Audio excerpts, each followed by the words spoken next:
di Ukraina sama seperti di Indonesia. Yes. Anak-anak bisa tinggal lama dengan orang tua dan sering membantu orang tua. Jadi kita tidak begitu semua terpisah, sering sama. Jadi itu saya kira sangat penting. Kalau secara lebih kita ngobrol bukan budaya saja, tapi secara mungkin lebih kayak politik atau nilai gitu. Yes. Sama nilai demokrasi, sama.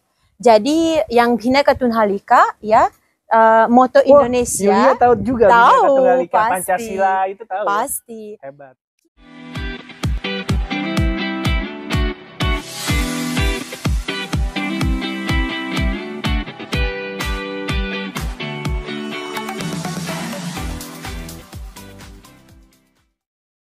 Coba Pika, kembali lagi di Produktif bersama saya Babe Ricardo Tio alias Babe Iyo. Kali ini saya kedatangan tamu spesial, diplomat dari Ukraina yang bertugas di Indonesia. Jabatannya kalau nggak salah Second Secretary at the Embassy of Ukraine in the Republic of Indonesia. Benar sekali, Pak. Namanya Yulia Mikulic. Iya, benar. Selamat datang. Ya, terima kasih kasih udah mampir ke podcast kami. Terima kasih banyak Yulia. Nah, ini aku mau tanya ya Yul. Kesibukan, kalau boleh tahu kesibukan Yulia di menjadi diplomat Ukraina di Indonesia itu sebagai apa? Tugasnya apa aja gitu kalau boleh tahu. Pertama-tama saya juga berterima kasih atas mengundang ke sini ke podcastnya. Selamat sore, siang, pagi siapa yang nonton ya sampai malam. Iya, benar. Saya sekretaris kedua di Kedutaan Besar Ukraina sudah hampir setahun. Yes. Dan bidang saya itu diplomasi publik, sama budaya, media, itu saja. Itu aja ya, berarti ya. Itu aja. Terus faktor apa sih yang membuat kamu jatuh cinta dengan bahasa Indonesia dan sejak kapan mulai belajar bahasa Indonesia? Wah, lama Mas. Udah dari tahun 2013 ya. Jadi hampir 12 tahun ya. Wow.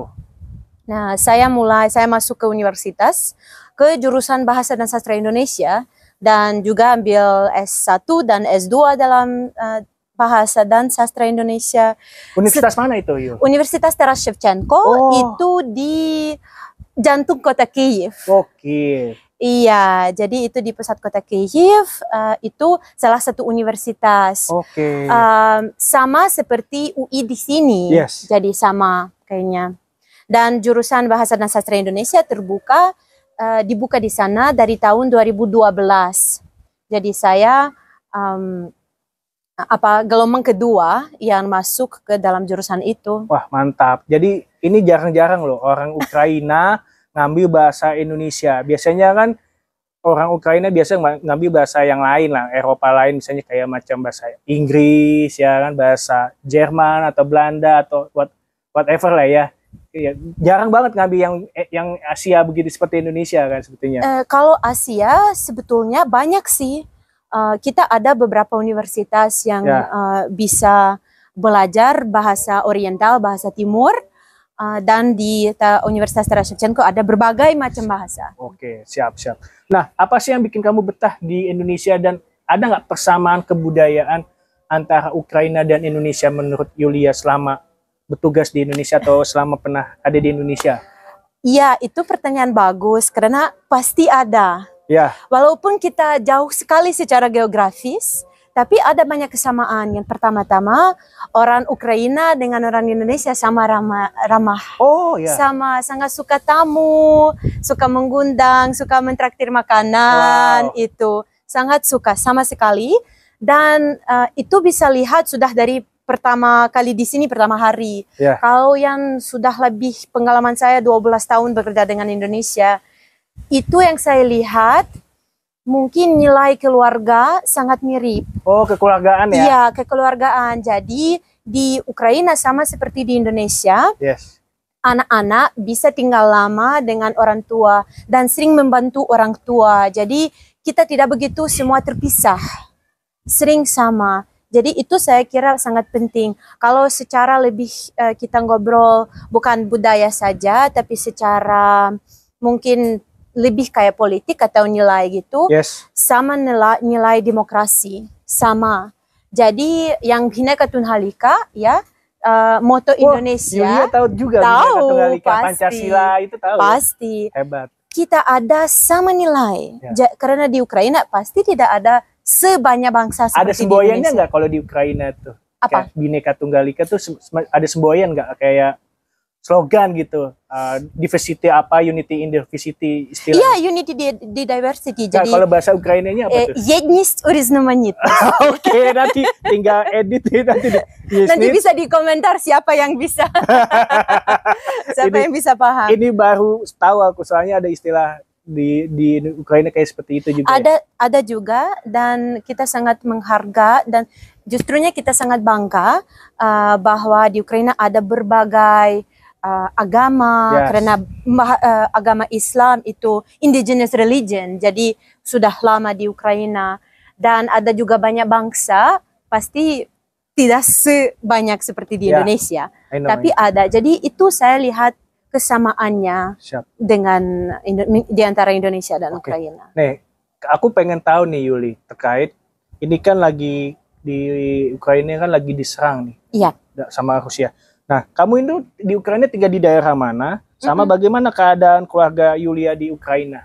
Selamat semua atau ada yang, mohon maaf, ada yang meninggal akibat peristiwa perang melawan Rusia ini atau gimana? Perangnya di Ukraina mulai bukan tahun 2022. Banyak berpikir bahwa itu seperti itu, tapi Rusia menginvasi Ukraina sejak tahun 2014. Ya. Mulai invasi Crimea dan bagian Ukraina Timur. Tapi mulai dari tahun 2022 mereka invasi secara penuh. Ya. Jadi bukan peperangan di suatu daerah, tapi mereka menyerang dengan misil seluruh kota Ukraina, warga sipil, Yes. maupun militer, jadi apapun. Dan itu sampai kini masih sangat sulit, tapi kita membela kemerdekaan Ukraina, dan saya percaya kita akan menang pasti. Oke. Kita sudah, saya kira, menang dalam jiwa kita, tapi masih butuh waktu untuk musuhnya mundur. Oke. Kalau keluarga saya udah lama tinggal di ibu kota, di Kyiv.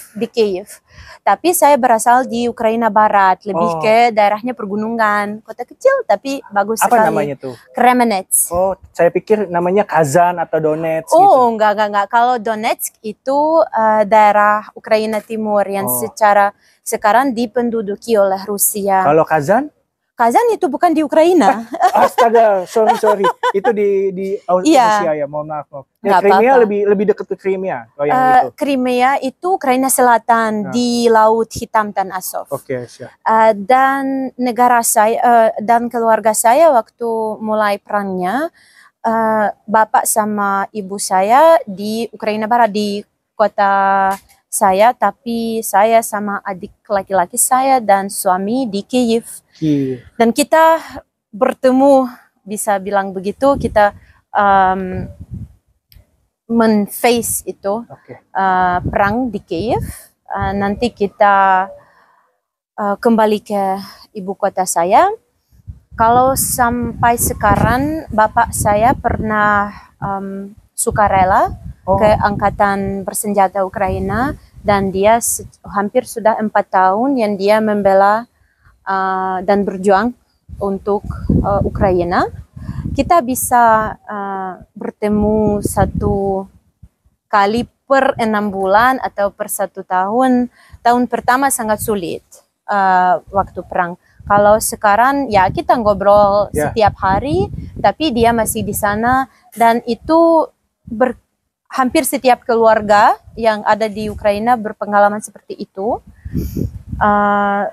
Beruntungnya belum ada dari keluarga saya yang sakit dari perang atau luka. Jangan sampai, pokoknya selamat semua. Ya, tapi kan, ada banyak tokoh dan sosok Ukraina yang saya pernah tahu juga sendiri, yang memberikan jiwanya, karena jiwanya bukan diberikan ya. Diambil sama musuh, sama prajurit Rusia itu.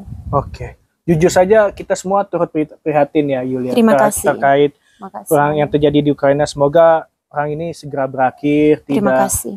tidak ada lagi korban jiwa lah. Namanya perang tuh harus kita kecam, kita kita nggak boleh, namanya perang itu nggak boleh kita bela gitu kan, dan hanya menghasilkan kerusakan yang sangat parah gitu, baik bangunan, nyawa manusia dan segala macam. Nah, Ya betul. kembali ke topik lebih mengenal Ukraina nih, Iya. Yulia.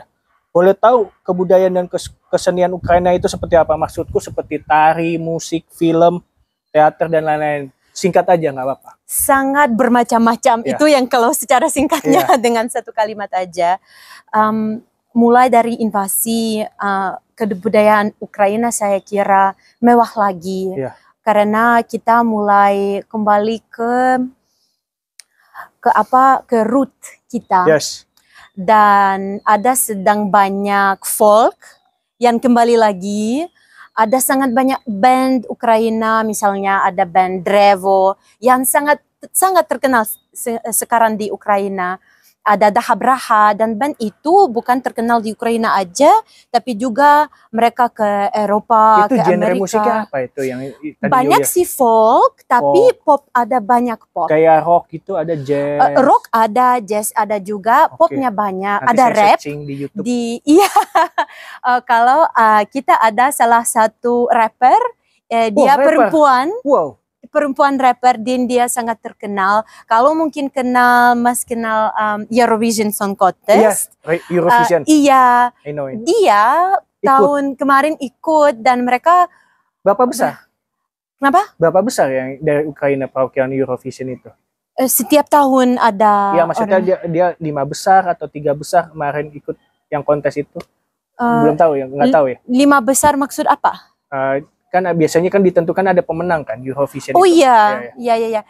Kita udah Ukraina udah 3 kali menang di Eurovision Song Contest. Yang rapper itu mereka sebentar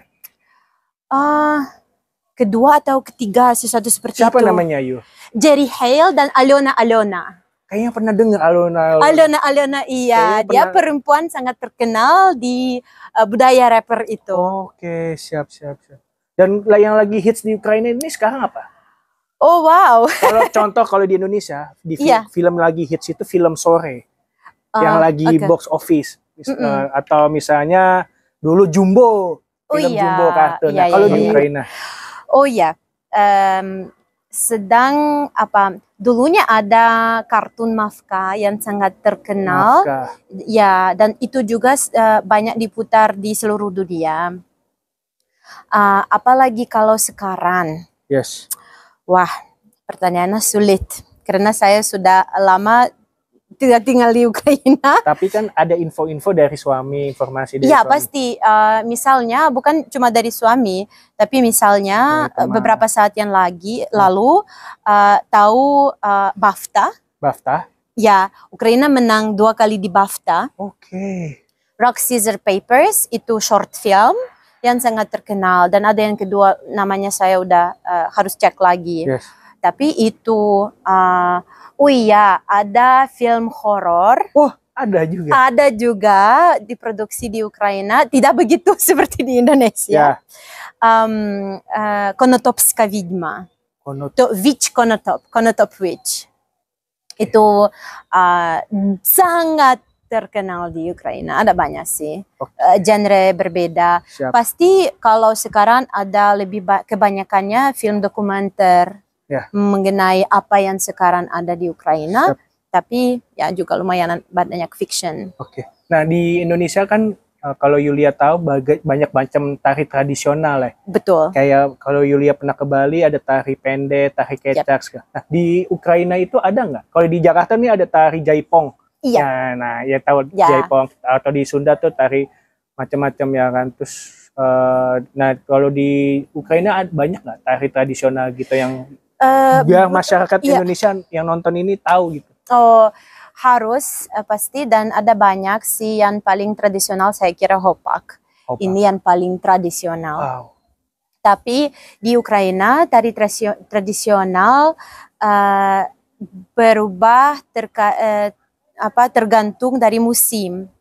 Jadi kalau tari tradisional ada tari tradisional musim Natal. Oh, Ada sangat banyak tari tradisional musim semi, karena dari zaman dulu di Ukraina musim seminya sangat dihargai. itu bulan apa kalau di Itu Ukraina? bulan Maret, April sama Mei. Oh, oke. Karena kenapa dihargain? Karena musim semi itu semua mulai berbunga, padinya ditanam. Itu waktu itu, dan selama itu pasti orang menyanyi, menari biar nanti padinya bagus ya. Oke. Nah, ini sebagian orang besar Ukraina kan apa ya, suka musik ya. Suka. Nah, Yulia ini suka genre apa dalam keseharian, dengerin musik apa? Terus kalau di Ukraina tuh band-band apa yang terkenal atau penyanyi yang terkenal di Ukraina tuh siapa aja gitu? Biar Saya sangat suka sama Jerry Hale. Jerry Dia sangat terkenal. Juga ada penyanyi namanya Kola. Kola. Iya. Pakai K. Iya, pakai K. Kola juga sangat terkenal. Tapi saya sedang sangat suka sama Daha Braha. Karena Daha Braha itu seperti semacam orkestra. Tapi lebih kayak modern. Dan mereka juga pakai folk itu. Musiknya sangat mistik. Dan saya sangat suka dengan itu. Berarti nanti setelah kita podcast asik nih, misalnya Yulia bisa, nih Pak Tio atau Mas Tio, nih musiknya ini. Nah, iya. Saya bisa dengerin. Bisa, saya akan kirim. Jadi masyarakat Indonesia bisa lebih tahu gitu, mempopulerkan musik Ukraina kan. Pasti. Nah, kalau di Indonesia ini kan banyak makanan dan minuman khas ya. Di Ukraina sendiri ada nggak? Sangat banyak. Sangat banyak. Ya, Ukraina sangat rich dengan makanannya, karena juga di sana sangat suka makan. Makan dan masak. Itu kalau juga. Yulia sendiri makanan Ukraina dan minuman Ukraina paling apa yang paling disukai? Kalau saya sendiri itu sernike. Namanya sernike itu, kalau secara mudah menjelaskannya seperti cheese pancakes. Tapi itu dibuat bukan dari keju yang biasa kita bisa beli di sini, karena itu dibikin dari keju cottage cheese gitu. Lunak cheese-nya. Jadi keju lunak itu, dan itu ya digoreng dan bisa juga asin, bisa manis. Saya suka manis. Pakai jam atau apa, dan itu orang Ukraina sangat suka untuk sarapan. Bisa ditemu di mana-mana, dan itu sangat khas Ukraina. Saya kira tidak saya pernah lihat sesuatu seperti itu di masakan negara lain. Tapi ada salah satu masakan yang namanya borscht. Borscht itu sup dari bit merah. Bit merah. Dan itu sudah termasuk warisan budaya UNESCO. Iya. Oke, berarti itu kalau makanan ya. Iya. Kalau minumannya? Minumannya sangat terkenalnya namanya uzvar. Apa itu? Uzvar itu seperti sangat mirip dengan jus, tapi itu diboil dari buah-buahan yang kering. Jadi misalnya apel dikering ya, bukan sampai keripik tapi yang masih kering gitu, dan itu diboil. Dan itu sangat bagus untuk musim panas karena itu diminum es dan sangat enak. Ini jadi sebelum penutup ya Yulia, aku mau nanya 3 pertanyaan aja. Dari sebenarnya masih panjang nih. Kita bikin sesi kedua ya. Pasti harus. Ya, ini yang serius aja nih. Yang serius, tadi serius tapi agak ringan terkait budaya. Nah, ini lebih serius terkait tentang hubungan diplomatik Indonesia-Ukraina itu sudah dibangun dari tahun berapa? Dari tahun 1992, kalau saya nggak salah, dan saya kira saya tidak salah, itu 11 Juni 1992, jadi sudah 33 tahun. Sudah lama juga ya? Sudah lama juga, ya. Biasanya hubungan diplomatik Indonesia dan Ukraina ini dalam bidang ekspor-impor seperti apa ya? Kalau boleh tahu, kalau pengetahuan Yulia aja. Itu saya bukan ekspertis saya, tapi saya tahu bahwa yang diproduksi, yang diekspor dari Ukraina, diimpor dari Ukraina, yaitu gandum. Semua mie Indonesia dibikin dari gandum dari Ukraina. Itu sangat, tapi itu juga sampai sekarang sangat di dalam ancaman Yes. karena Rusia memblokir semua jalur gandum, pasukan gandum dari Ukraina kemana-mana.